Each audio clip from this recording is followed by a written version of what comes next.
ഈ പ്രപഞ്ചം മുഴുവനും സൃഷ്ടിക്കുകയും പരിപാലിക്കുകയും ചെയ്യുന്ന ദൈവപിതാവിൻ്റെ ദൗത്യം ഏറ്റെടുത്ത് മനുഷ്യനായി പിറന്ന് മനുഷ്യനായി ജീവിച്ച് മനുഷ്യന് വേണ്ടി തൻ്റെ അവസാന തുള്ളി രക്തം വരെ ചിന്തിയ പുത്രനും ഈ രക്ഷാകർമ്മം ഇന്നും പൂർത്തിയാക്കിക്കൊണ്ടിരിക്കുന്ന പരിശുദ്ധാത്മാവിനും സ്തുതിയും പുകഴ്ചയും ഉണ്ടായിരിക്കട്ടെ.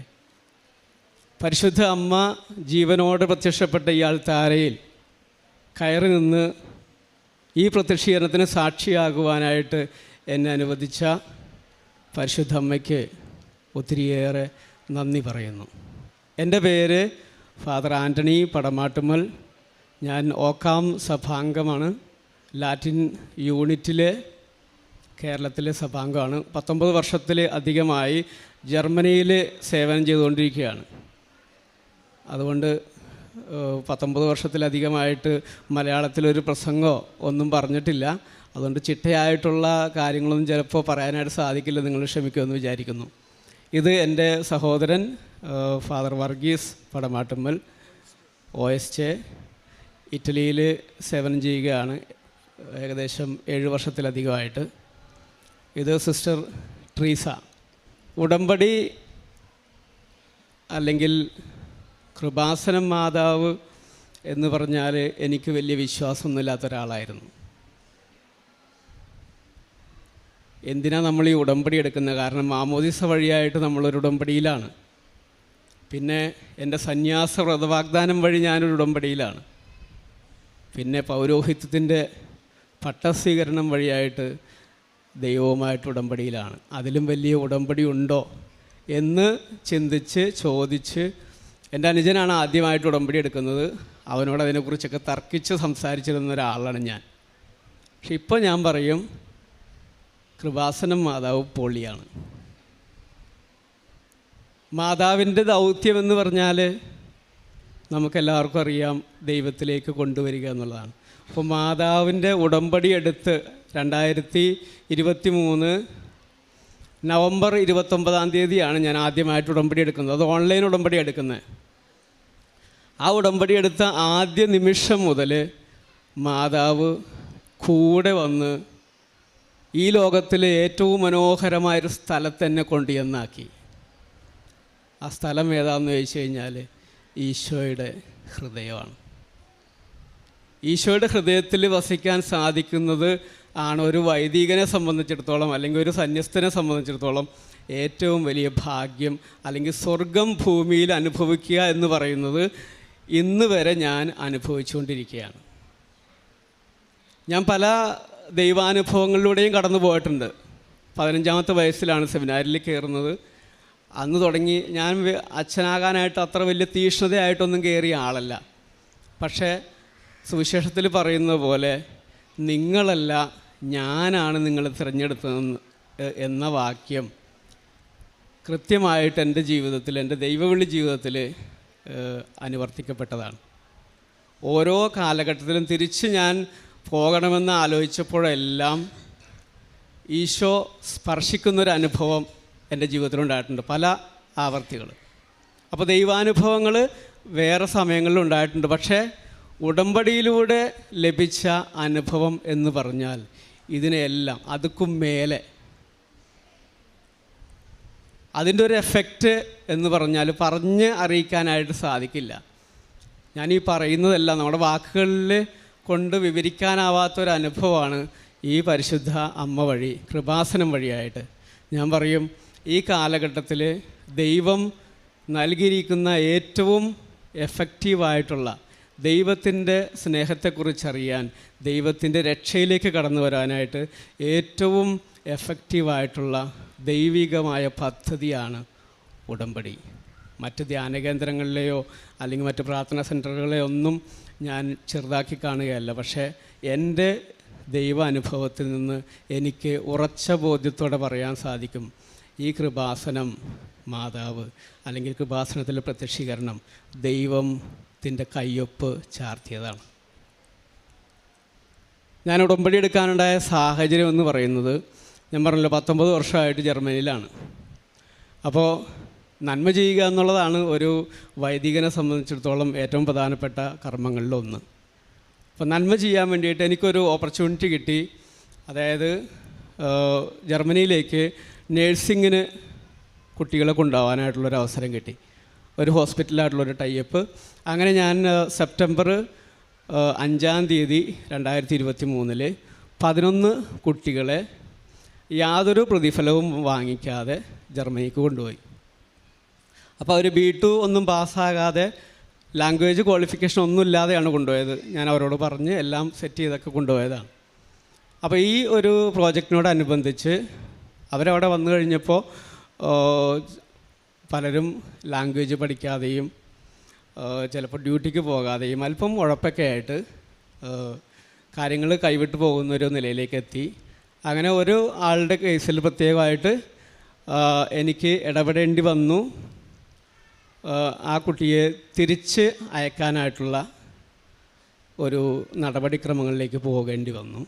അങ്ങനെ ആ കുട്ടിയെ തിരിച്ചയച്ചു. അത് കഴിഞ്ഞിട്ട് പക്ഷേ ഈ കുട്ടി തിരിച്ചു വരുന്നത് എനിക്കെതിരെ വലിയൊരു ആരോപണം ഉന്നയിച്ചുകൊണ്ടാണ്. അപ്പോൾ ഈ ആരോപണം വന്നു കഴിഞ്ഞപ്പോൾ ഈ പ്രോജക്റ്റ് ക്യാൻസലാവുന്ന ഘട്ടത്തിലെത്തി. ആ ഹോസ്പിറ്റലിലെ അധികൃതരെ അത് സീരിയസ് ആയിട്ടെടുത്തു. അവർക്ക് ഈ പ്രോജക്റ്റ് ക്യാൻസൽ ചെയ്യേണ്ട ഒരു ഘട്ടത്തിലേക്ക് കൊണ്ടുവന്നു. അങ്ങനെ വരുന്ന സാഹചര്യത്തിലാണ് ഞാൻ ഉടമ്പടി എടുക്കുന്നത്. അപ്പം ഞാൻ ആ സമയത്ത് നമ്മളൊരു നന്മ ചെയ്തിട്ട് നമുക്ക് തിന്മയായിട്ട് ഭവിക്കുന്ന സമയത്ത് നമുക്കുണ്ടാകുന്ന മാനസികമായ വിഷമം എന്തായിരിക്കും എന്നുള്ളത് ഞാൻ പറയാതെ തന്നെ നിങ്ങൾക്ക് ഊഹിക്കാം. അപ്പം ഞാൻ ചങ്കുപൊട്ടുന്ന വേദനയിൽ ആദ്യം പോയത് എൻ്റെ മുറിയിൽ ഒരു കുരിശുരൂപം തൂങ്ങിയിട്ടുണ്ട്. ആ കുരിശുരൂപത്തിൻ്റെ കാലിൽ കെട്ടിപ്പിടിച്ചിട്ട് ഞാൻ വാവിട്ട് കരയുകയാണ്. ഈശോയെ, നിനക്ക് വേണ്ടിയിട്ട് നീ പറഞ്ഞതനുസരിച്ചാണ് ഞാൻ ചെയ്തേ, എന്നിട്ട് എന്തുകൊണ്ട് ഇങ്ങനെ സംഭവിച്ചു എന്ന് ചോദിച്ചിട്ട് ഈശോയുടെ കാലിൽ കെട്ടിപ്പിടിച്ച് കരഞ്ഞു. എന്നിട്ട് ഞാൻ പ്രാർത്ഥനാ സഹായത്തിന് വേണ്ടി വിളിക്കുന്നത് ഈ സിസ്റ്ററിനെയാണ്. ഈ സിസ്റ്റർ എന്ന് വെച്ച് കഴിഞ്ഞാൽ സിസ്റ്ററിനെ കുറിച്ച് 2 വാക്ക് ഞാൻ പറയാം. അത് ദൈവം ഹൃദയത്തോട് ചേർത്ത് വെച്ച ഒരു സിസ്റ്ററാണ്. ചെറുപ്പം മുതലേ സിസ്റ്ററിന് വലിയ വലിയ കൃപകൾ കൊടുത്തിട്ടുള്ള ഒരാളാണ്. കാര്യങ്ങൾ മുൻകൂട്ടി കാണാനായിട്ടുള്ള ഒരു കഴിവ് സിസ്റ്ററിന് കൊടുത്തിട്ടുണ്ട്. സിസ്റ്റർ സ്വപ്നങ്ങളിൽ കാണും, അതെല്ലാം കൃത്യമായിട്ട് സംഭവിക്കുന്ന കാര്യങ്ങളാണ്. അപ്പോൾ ആ സിസ്റ്ററിൻ്റെ ആത്മീയമായിട്ടുള്ളൊരു ഗൈഡൻസ് എനിക്ക് എപ്പോഴും ഉണ്ടായിരുന്നു. അപ്പോൾ സിസ്റ്ററാണ് എന്നോട് പറയുന്നത്, അച്ഛാ ഉടമ്പടി എടുക്കാൻ. അപ്പോൾ എനിക്ക് ഉടമ്പടിയിൽ വലിയ വിശ്വാസമൊന്നുമില്ല. ഞാൻ പറഞ്ഞു, സിസ്റ്റർ പറഞ്ഞതല്ലേ, സിസ്റ്റർ പറയുന്ന കാര്യങ്ങൾ എല്ലാം കൃത്യമാണെന്നുള്ളത് എനിക്കറിയാവുന്നതുകൊണ്ട് ഞാൻ പറഞ്ഞു, സിസ്റ്റർ പറഞ്ഞുകൊണ്ട് ഞാൻ ഉടമ്പടി എടുക്കാം. അങ്ങനെയാണ് നവംബർ 29 തീയതി 2023 ഞാൻ ഉടമ്പടി എടുക്കുന്നത്. അത് ഓൺലൈനായിട്ടാണ് ഉടമ്പടി എടുത്തത്. ഈ ഉടമ്പടി എടുത്ത് ഒരു 3 ദിവസം കഴിഞ്ഞുള്ളൂ. അപ്പോഴേക്കും മാതാവ്, ഞാൻ താമസിക്കുന്നത്, ഞാനും ഒരച്ഛനും കൂടി ഒരുമിച്ചാണ് ഒരു പാരിഷ് ഹൗസിലാണ് താമസിക്കുന്നത്. ആ പാരിഷ് ഹൗസിൽ മാതാവ് വന്നു. ഞങ്ങൾ പ്രാർത്ഥിക്കുന്ന മുറിയിൽ മാതാവ് വന്നു. ആ മുറിയിലൂടെ കടന്ന് കിച്ചണിലൂടെ കയറി ഞങ്ങളുടെ ലിവിങ് റൂമിലൂടെ കടന്ന് കോറിഡോറിലൂടെ പോയി മാതാവ് ഞാൻ കിടക്കുന്ന മുറിയിൽ വന്ന് എൻ്റെ തലയിൽ കൈവച്ച് അനുഗ്രഹിച്ചിട്ടാണ് മാതാവ് പോയത്. ഇത് ദർശനത്തിൽ കാണുന്നത് ഈ സിസ്റ്ററാണ്. ഞങ്ങളുടെ വീട് സിസ്റ്റർ കണ്ടിട്ടില്ല.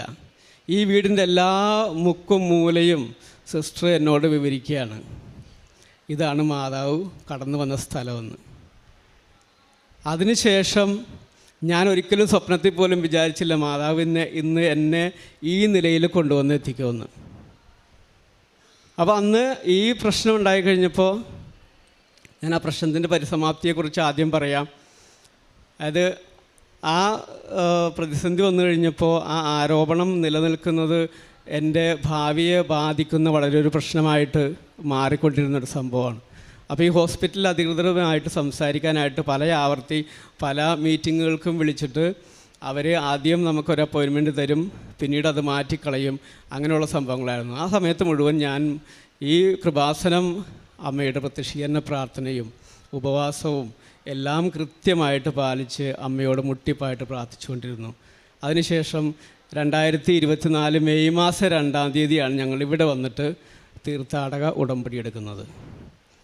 ഇവിടെ നിന്ന് തീർത്ഥാടക ഉടമ്പടി എടുത്ത് പോയി തൈലവും ഇതൊക്കെ കൊണ്ടുപോയി അവിടെ വെച്ച് എല്ലാ ദിവസവും രാവിലെയും വൈകിട്ടുമൊക്കെ പ്രാർത്ഥന തുടങ്ങി.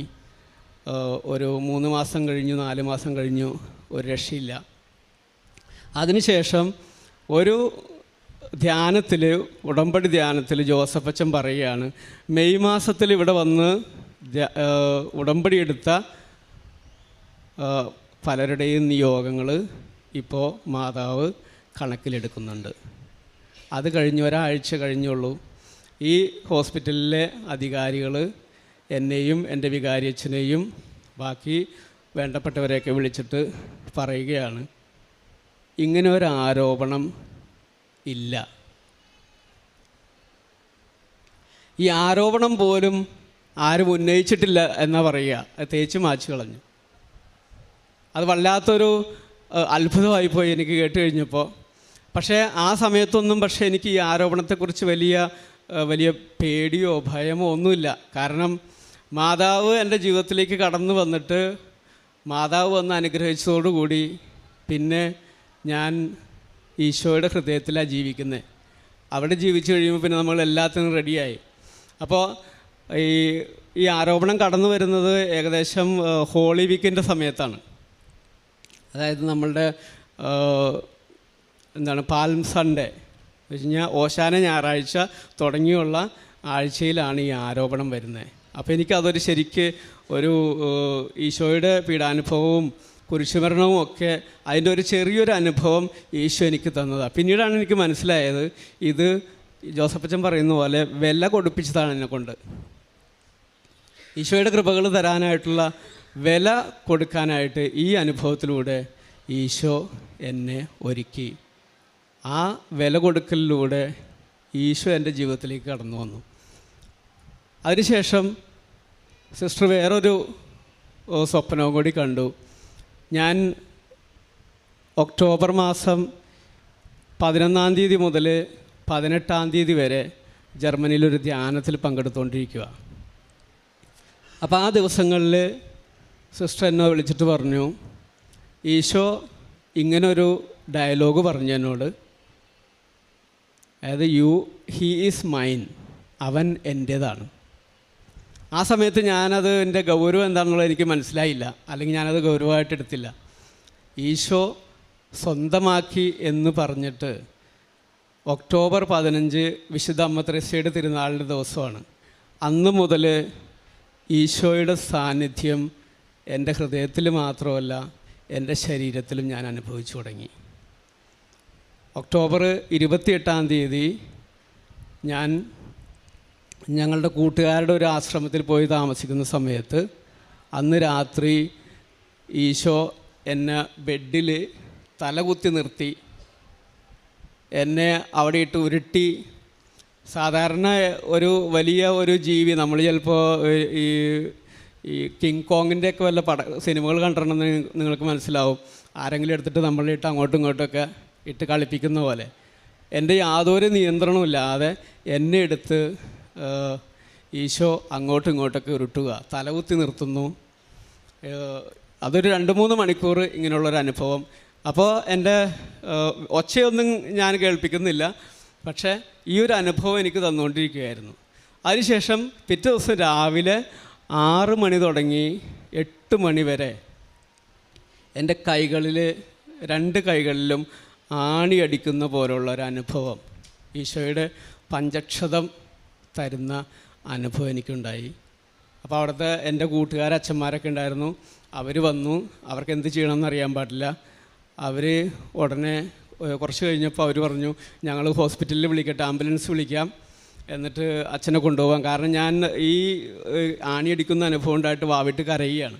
അപ്പോൾ എന്താ ചെയ്യേണ്ടതെന്ന് അറിയാൻ പാടില്ല. യാതൊരു കൺട്രോളും ഇല്ലാതെ ഇങ്ങനെയുള്ള ആക്ഷൻസ് കാണിച്ചുകൊണ്ടിരിക്കുക. ഈശോ കുരിശിൽ ആണിയടിക്കപ്പെട്ടപ്പോൾ എന്തൊക്കെ ആക്ഷൻസാണോ ഉണ്ടായത് അതെല്ലാം എൻ്റെ ശരീരത്തിൽ സംഭവിച്ചുകൊണ്ടിരിക്കുകയാണ്.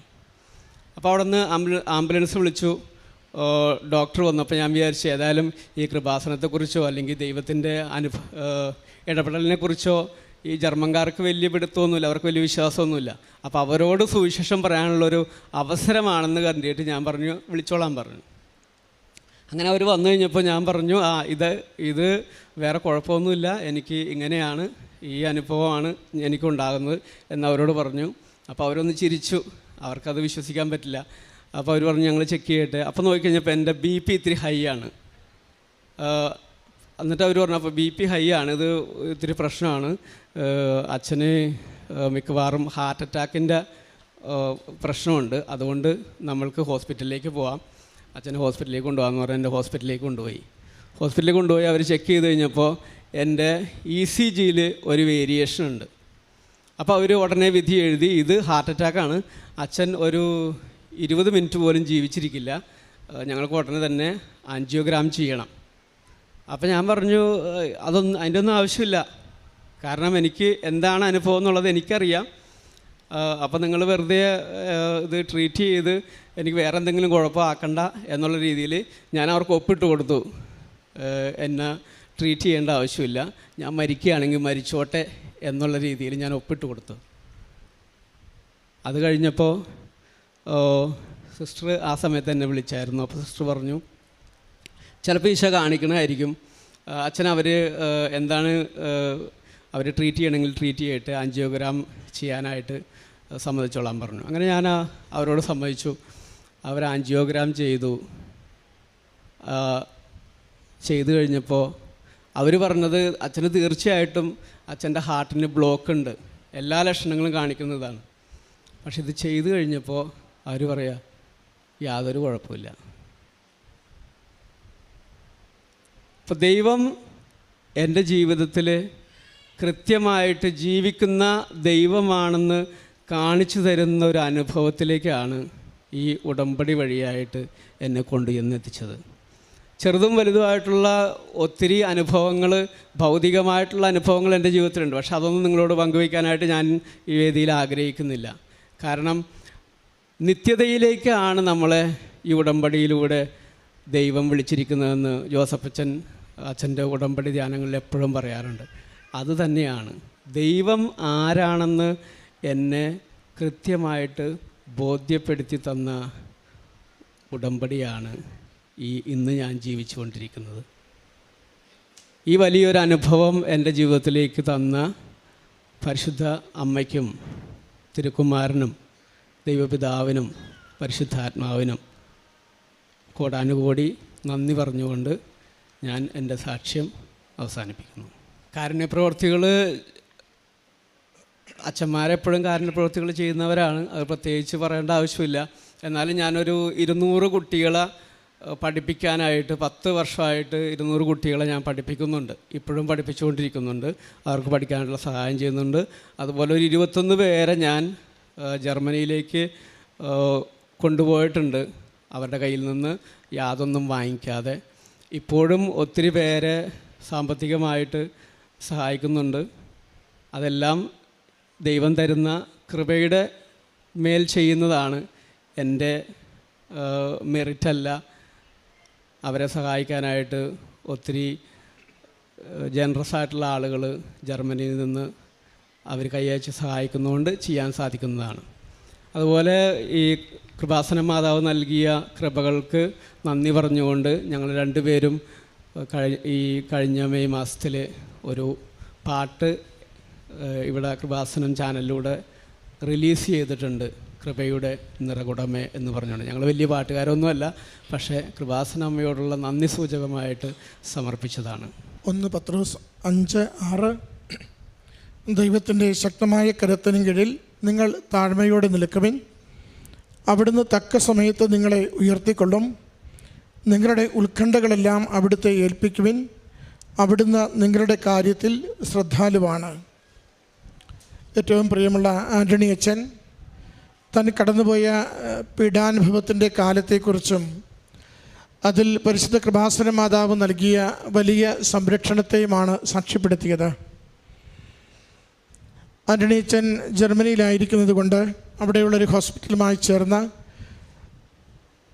വളരെ ഫ്രീ ആയി മക്കളെ വിദേശത്ത് പഠനത്തിനും തൊഴിലിനും വേണ്ടി കൊണ്ടുപോകുവാൻ വേണ്ടിയുള്ള കാര്യങ്ങൾ തുടങ്ങുന്ന സമയത്ത് അവിടെ വന്നെത്തിച്ചേർന്ന മക്കൾ അല്പം ഒന്ന് വഴിമാറിപ്പോവുകയും പഠനത്തിൽ ശ്രദ്ധയില്ലാതിരുന്നത് കൊണ്ട് അവിടെ പഠനവും ജോലിയും മുന്നോട്ട് പോകുവാനാവാത്ത സാഹചര്യത്തിൽ തിരികെ നാട്ടിലേക്ക് ഒരാളെ അയക്കേണ്ട സാഹചര്യം വന്നു. അച്ഛനത് നമ്മളോട് പങ്കുവച്ചു. പിന്നീട് അച്ഛനെ വ്യക്തിഹത്യ ചെയ്തുകൊണ്ടുള്ള ആരോപണമാണ് മുന്നോട്ട് വരുന്നത്. പൗരോഹിത്യം നഷ്ടപ്പെടുത്താവുന്ന, രാജ്യത്ത് നിന്ന് പുറത്തേക്ക് പോകേണ്ടി വരുന്ന, എല്ലാവരുടെയും മുമ്പിൽ അപമാനിതനായി നിൽക്കേണ്ടി വരുന്ന വളരെ ഗുരുതരമായ സാഹചര്യത്തിലേക്കാണ് അച്ഛൻ്റെ ജീവിതത്തെ ആ സംഭവം മാറ്റുന്നത്.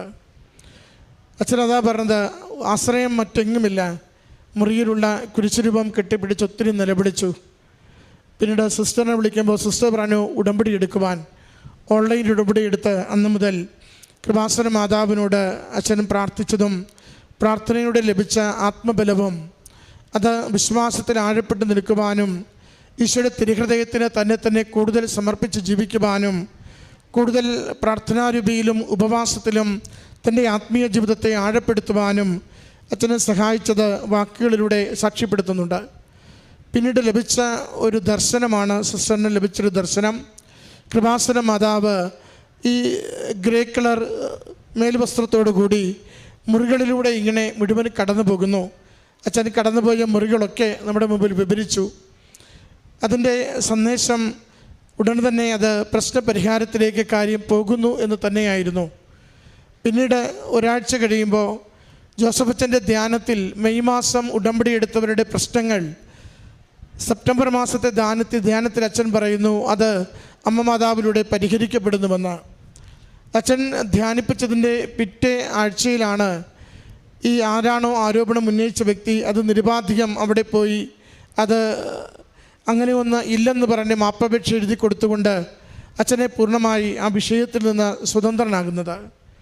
അതാണ് അച്ഛനെ ഏറ്റവും കൂടുതൽ കൃപാസന മാതാവിൽ ആഴപ്പെട്ട് നിൽക്കുവാൻ, ആകെ കണ്ണീരോടുകൂടി 6-7 മാസം ഇങ്ങനെ ജീവിതം എന്താണ് ഈ സംഭവിച്ചു കൊണ്ടിരിക്കുന്നത് അറിയാതെ കുഴങ്ങിയപ്പോൾ അല്പം പോലും നിരാശപ്പെടാതെ ഓൺലൈൻ ഉടമ്പടിയിൽ അവിടെ ജീവിക്കുകയും നാട്ടിലെത്തിയ ആദ്യ ദിനങ്ങളിൽ തന്നെ കൃപാസനത്തിലെത്തി തീർത്ഥാടക ഉടമ്പടി എടുത്തുകൊണ്ട് നേർച്ച വസ്തുക്കൾ ഉപയോഗിച്ച് അമ്മയിൽ ജീവിതത്തെ പൂർണ്ണമായി ശരണപ്പെടുത്തിയപ്പോൾ അമ്മ മാതാവ് കൂടുതൽ നന്മകൾ ചെയ്യുവാൻ, കൂടുതൽ ദൈവരാജ്യത്തെക്കുറിച്ച് പ്രഘോഷിക്കുവാൻ, കൂടുതൽ സന്തോഷത്തോടു കൂടി പരിശുദ്ധ അമ്മയുടെ നന്മകളെ ലോകത്തിലേക്ക് കൈമാറുവാൻ അച്ഛനെ ഉപകരണമാക്കിയതിൻ്റെ സാക്ഷ്യമാണ് പങ്കുവച്ചത്. അതോട് ചേർത്ത് അച്ഛൻ പറയുന്നുണ്ട്, അച്ഛന് ലഭിച്ച പീഡാനുഭവത്തിൻ്റെ മുദ്രകൾ, അത് പഞ്ചക്ഷതങ്ങളുടെ മുദ്രകൾ തൻ്റെ കരങ്ങളിലും കാലിലും ഹൃദയത്തിലുമൊക്കെ അതിൻ്റെ തീവ്രമായ വേദനയിലൂടെ കടന്നു പോകുമ്പോൾ അത് മറ്റുള്ളവർക്കത് മനസ്സിലാവുന്നില്ലെങ്കിലും അത് ദൈവസ്നേഹത്തിൻ്റെ അടയാളമായി ഉൾക്കൊള്ളുവാനും കുറേ കൂടി വിശുദ്ധിയിലും ദൈവാശ്രയത്വത്തിലും ജീവിതത്തെ നയിക്കുവാനും അച്ഛനെ സഹായിച്ചതിനെയാണ് സാക്ഷ്യപ്പെടുത്തിയത്.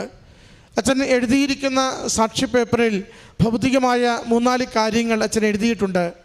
അച്ഛൻ സാക്ഷി കൂടാരത്തിലും സൂചിപ്പിച്ചത് എൻ്റെ ഭൗതിക കാര്യങ്ങളെക്കുറിച്ച് അമ്മ മാതാവിൻ്റെ അൾത്താരയിൽ പറയുവാനല്ല, അമ്മ മാതാവിൻ്റെ ഉടമ്പടി എടുത്തതിലൂടെ എൻ്റെ ജീവിതത്തെ എത്ര കണ്ട് അമ്മ മാതാവ് കൈപിടിച്ച് നയിക്കുകയും എൻ്റെ ആത്മീയ ജീവിതത്തെ വളർത്തുകയും ചെയ്തുവെന്ന് ലോകത്തോട് പ്രഘോഷിക്കുവാനാണ് ഞാൻ ഈ അവസരത്തെ വിനിയോഗിക്കുന്നതെന്ന് അച്ഛന്, അതോടൊപ്പം അച്ഛൻ്റെ സഹോദരൻ വർഗീസ് അച്ഛൻ, ഒപ്പം സിസ്റ്റർ, ഇവരെല്ലാവരും ഉടമ്പടിയിലാണ്. അമ്മ മാതാവിൻ്റെ ഉടമ്പടിയിൽ ജീവിച്ചുകൊണ്ട് ഉടമ്പടിയുടെ ജീവിതം അത് ദൈവാനുഗ്രഹത്തിൻ്റെ ജീവിതമാണെന്ന്, ഈ കാലഘട്ടത്തിൽ ലോകത്തിന് നൽകിയിരിക്കുന്ന രക്ഷാകര ദൗത്യത്തിൻ്റെ കൂടുതൽ പൂർത്തീകരണത്തിലേക്കുള്ള അമ്മ മാതാവ് ഓരോരുത്തരെയും തിന്മയുടെ സ്വാധീന ശക്തികളിൽ നിന്നും നന്മയിലേക്ക് ചേർത്ത് പിടിച്ചുകൊണ്ട് ക്രിസ്തുവിന് വേണ്ടി അവൻ്റെ രക്തത്താൽ കഴുകി ശുദ്ധീകരിച്ച് സ്വന്തമാക്കുന്ന പ്രക്രിയയാണെന്ന് അച്ഛൻ്റെ വാക്കുകളിലൂടെ ലോകത്തോട് ഉദ്ഘോഷിക്കുകയാണ്. നമ്മുടെ ഉടമ്പടി ജീവിതം കൂടുതൽ സ്നേഹത്തോടെ സന്തോഷത്തോടെ ജീവിക്കുവാൻ നമുക്ക് പരിശ്രമിക്കാം. അച്ഛന് ലഭിച്ച എല്ലാ ദൈവികമായ നന്മകളെ പ്രതിയും നന്ദി പറഞ്ഞുകൊണ്ട് അമ്മ മാതാവിനും തിരുക്കുമാരനും കരങ്ങളടിച്ച് ഈ സാക്ഷ്യം നമുക്ക് സമർപ്പിക്കാം.